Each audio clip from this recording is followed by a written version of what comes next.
Yeah, it's not surprising that this movie would end up on here, but I put this lower on the list due to growing a somewhat interesting fascination towards it. The idea of making a solo Venom movie without Spider-Man's involvement could have worked had they gotten the characters right.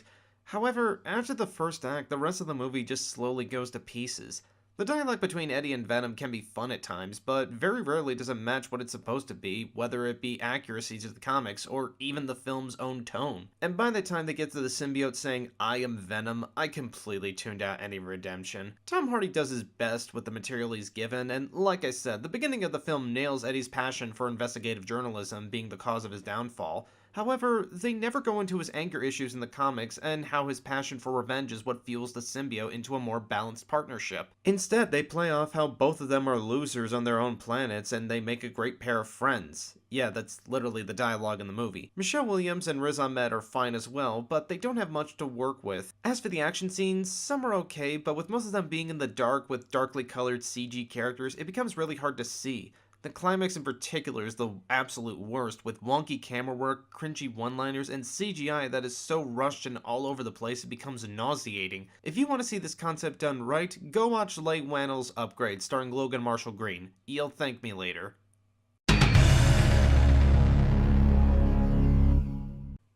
I actually feel bad that this movie is on the list because the action in this is actually really good. The chase scenes were encapsulating, the hits were strong, and the camera work and choreography were really stunning. My only real problem with the movie is the comedy is downright awful. I mean, for a film about a spy's ex-girlfriend taking over his job after the guy died, this could have worked in the hands of a better writer. Mila Kunis and Kate McKinnon do have good chemistry as friends, but half of the time it's just an excuse to watch improv with Meg Griffin and that crazy chick from Ghostbusters. Also, the way they handle the twist villain cliche doesn't really make a whole lot of sense, but at least it doesn't feel the need to ad-lib like everyone else does, or do the old person working a TV gag that was supposed to be dead 10 years ago. Comedy is subjective, so if you enjoyed this, more power to you. But if you happen to see this pop up on Netflix, I'd say don't watch more than you can stomach. I was a huge defender of the first Pacific Rim, but there's no way I can defend this one. I mean, when you go from Guillermo del Toro, who just won an Oscar that year, to the producer of Daredevil Season 1, you end up with quality that disappoints more than you expect. It does some of the same problems that Independence Day Resurgence tried doing, setting itself up for a third film in possible franchise, but the rest of the film is so boring and weightless that it's hard to get invested. The pacing and character development are spread out so infrequently I felt myself either nodding off or looking at my watch nearly every 10 minutes. While John Boyega and Scott Eastwood try to make the best as the two leads, they both come off as just having this stupid pissing contest between who's the bigger prick. Also, kinda disappointed that Rinko Kikuchi from the first movie hardly does anything here, and we had to make room for the prototype Bumblebee movie. As much as I would like a proper sequel done, especially with how many these days nearly retcon their entire franchise, it might be best to just let the Jaegers rest for a while.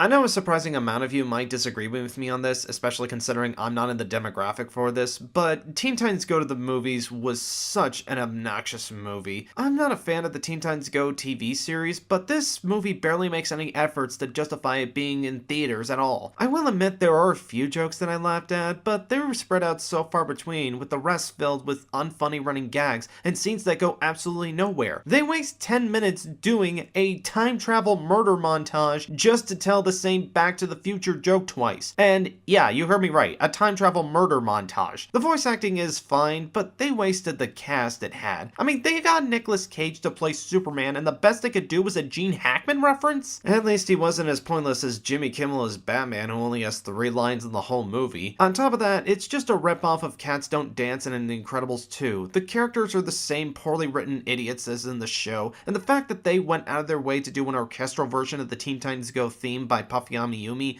was just insulting. It just kinda shows that they didn't even bother to try. I've grown a stronger appreciation for the 2011 Girl with a Dragon Tattoo remake, and I was really excited when I finally heard they were going to do a sequel. However, I should have looked at the looming problems beforehand. First off, they were adapting the 4th book that wasn't written by the original writer, who had passed long before. Second was that David Fincher opted not to direct, and instead they went with Fede Alvarez, who I love, but this movie was too action-based to really act as a true sequel to one of the most intense thrillers of the decade. There's no real mystery, no sense of urgency, and by the end, it tries to bait us into a sequel that hopefully won't happen thanks to this film tanking. Claire Foy as Lisbeth Salander does her best, and I've heard some critics say her rendition was closer to the original books, but she still doesn't come close to Rooney Mara or Naomi Rapaz's. If you want to see the complete story adapted, just watch the original Swedish version. Just keep away from this embarrassment.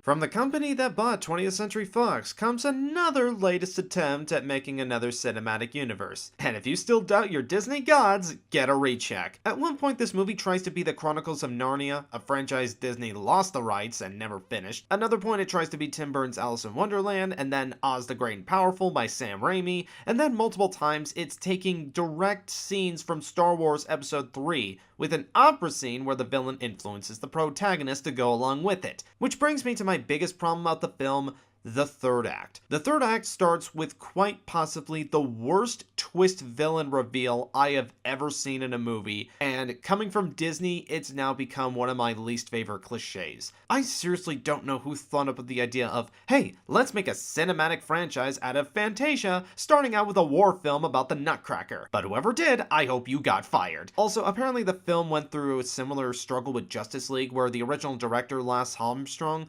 couldn't finish the movie due to being sick, so they handed post-production to Joe Johnston, because it's not like Disney has the money to just push the film's release date back a little until Hallstrom was better and could finish it. But don't think we're done with Disney just yet, because we still got one major shit bomb from them left. Did anyone ask for a Slender Man movie this year? Too bad, because we got it anyway, much to the public's misfortune. I say that because this is being released 4 years after the Milwaukee incident. So when the trailer for this came out, you can imagine this made people uncomfortable. But what makes this even more embarrassing and what puts this film in the top 10 to begin with was that much like Holmes and Watson, Sony desperately tried to sell this off to Netflix, who turned both down. What resulted was Sony editing this down to a PG-13, cutting out all the violent and, I'm assuming, story-driven scenes, as well as the ending. It's one thing to work on a controversial film like The House That Jack Built because it's held by Lars von Trier, but doing a film that nobody wanted to make to begin with, you end up with a completely botched up, censored down, unpolished mess of a movie based on a meme. And the fact that they wasted actors like Joey King, Jazz Sinclair, and Javier Botet as the Slender Man, who, by the way, has less than 4 minutes of screen time, is just a waste. Hey guys!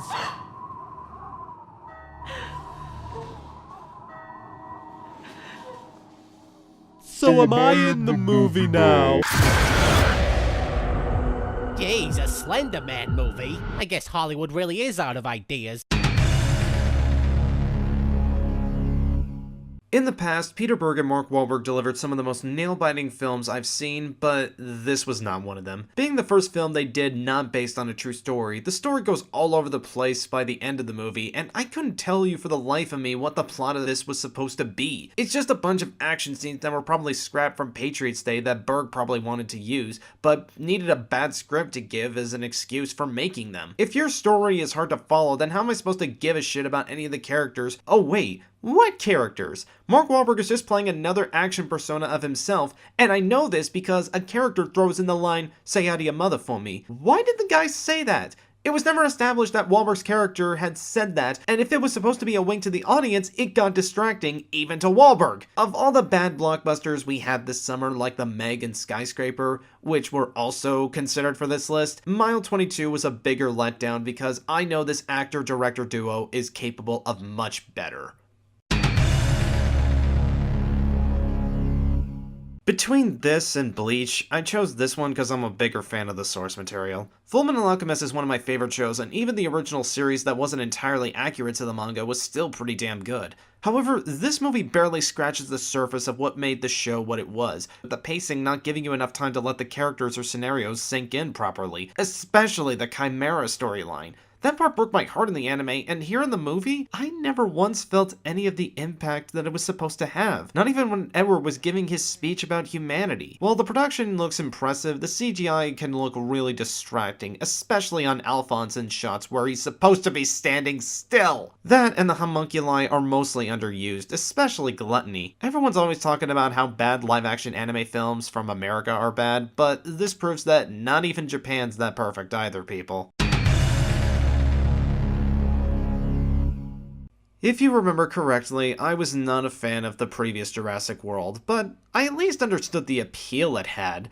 But if you try to tell me that this film is better or at the very least good, then you're nothing short of a lemming to Universal. Not only is Fallen Kingdom the worst installment of the entire Jurassic Park franchise, but it slowly became one of the most aggravating films I had to sit and think about, only for it to get worse and worse.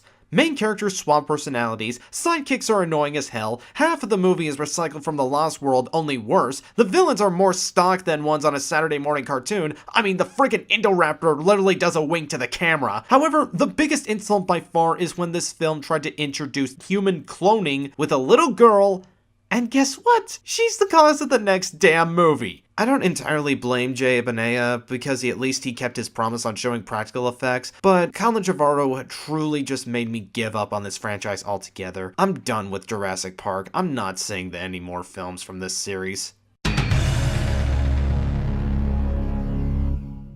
If there was any record of me saying I like Amy Schumer, let me correct that and say I liked Trainwreck, but I don't like her overall. I honestly thought these kinds of comedies were long dead after Shallow Hal, but apparently Amy Schumer decided she wanted to use whatever was left of her 15 minutes of fame to make another one of these. The only problem is that her character was so unlikable even before she thought she was hot shit. The tone and story don't mesh well, the concept is tired and cliche, the jokes are executed poorly and are seen from a mile away, and much like every other comedy this decade, it has ad-libbing that pads the film out by an extra 20 minutes. I'm getting so sick and tired of these comedies feeling the need to stretch their jokes out so damn much, because if not all the jokes are funny, then it ruins the rest of the movie. Heck, The House did that last year, and that wasn't even 90 minutes long. The only thing I liked in this movie was Michelle Williams as the ditzy boss. Other than that, there's not a damn thing worth mentioning. Do I even need to say anything on this one? It's a film about a cursed game of truth or dare from the director of Cry Wolf and Kick-Ass 2 and the company that popularized Paranormal Activity. What do you want me to say? I mean, how's the acting? Awful. How are the kills? Lazy. Is it scary? There's no way something this hilariously stupid and ridiculous could ever be considered scary. The kinds of secrets and dares brought upon these people feel like some tame cut parts from the last Final Destination movie they did. Walk on the edge of the roof drunk. Tell your cop dad you're gay. Have sex with a crush who will then admit that he doesn't love you. Or flash people in the bar on top of the pool table. Also, the ending of this, it's basically just a giant fuck you to the audience that really pissed me off. It's not the worst Blumhouse horror film I've seen, that would be Ouija, but it comes pretty damn close. You remember how a lot of people called The Fifth Wave with Chloe Moretz a diet divergent, which in a way was called Diet Hunger Games? Well, this movie can be summed up as Diet Caffeine Free, The Fifth Wave. And the fact that they pushed back the last two X-Men movies to 2019 when Disney will have reign over them by then, that's a sad note to end your summer on. It's a shame because Jennifer Hugh Nelson is a great director, but much like Andrew Stanton with John Carter, going from directing animation to live action isn't always going to work in your repertoire depending on the script you're working with. This is easily the laziest written film I have ever seen, and much like The Nutcracker, you can literally name all the properties that it's stealing from put into one. Amanda Stenberg, who would later give a great performance in The Hate U Give, is so lifeless in this, and just gives so little effort from any young actor I've seen from these kinds of movies. Supporting actors I get, but when your lead is already bored from the start of the franchise, you're shit out of luck. Also, for a film that tries to be a post-apocalyptic future in these abandoned towns, what rebellion has a safe house that looks like they just rented it out? There was not a single thing I liked in this movie, and we've only just entered the top 3. This was one of my most anticipated films this year that I wanted to like, but all it gave me in return was the worst movie theater experience I ever had. Look, I love Shane Black. His last film, The Nice Guys, was such an exciting ride and one of my favorite films of that year. But The Predator is not only his worst film, it managed to be the final nail in the coffin for both this franchise and boxing as a whole. And considering I had to sit through this film twice after the first time was ruined by a drunk couple who wouldn't go away, it really made me mad. The characters are stuck and annoying, the dialogue is mostly one-liners, the narrative and tone are all over the place, the action scenes are poorly lit and shot, but the worst part about this is the motive. Why do the Predators keep coming to Earth? Because they want humanity's next step in evolution, autism. Well, yeah, I suppose that's right. Think about that. That's just dumb. Okay, that's where I draw the line and say even I feel insulted. On the plus side, this movie bombed, it's not getting a sequel, and hopefully we can never think about this horseshit ever again. I was actually going to be really surprised if there was a film worse than A Wrinkle in Time this year, but much to my luck, I was wrong. But on the other hand, I saw one of the most insulting films I had ever seen in my life early on in the year. While I was more offended by The Predator, this movie is worse because it's marketed to kids, and all it does is bring to life all the aspects about Disney that people hate. The forced positivity, the unlikable town that bring the protagonist down on purpose, the obnoxious little sibling, the emotionless love interest, the fantasy world that looks super damn fake, scenes that go on and add nothing to the story, and the sugar-coated, ham-fisted message about love triumphing and being the key to everything like it's the number 42 and... Ugh, God, I hate this movie. And I know you're going to argue that it's trying to promote female-empowered diversity, but that doesn't make a movie good. And the worst part about it is that this makes the 2003 Disney Channel version look credible. And the original author hated that version so much, she kept Disney from making any further adaptations of it until her passing. I mean, wow, way to respect the memory of people who hated your guts just like P.L. Travers, you greedy schlubs. Let this be a lesson, kids. Disney isn't always perfect. So, don't be a lemming.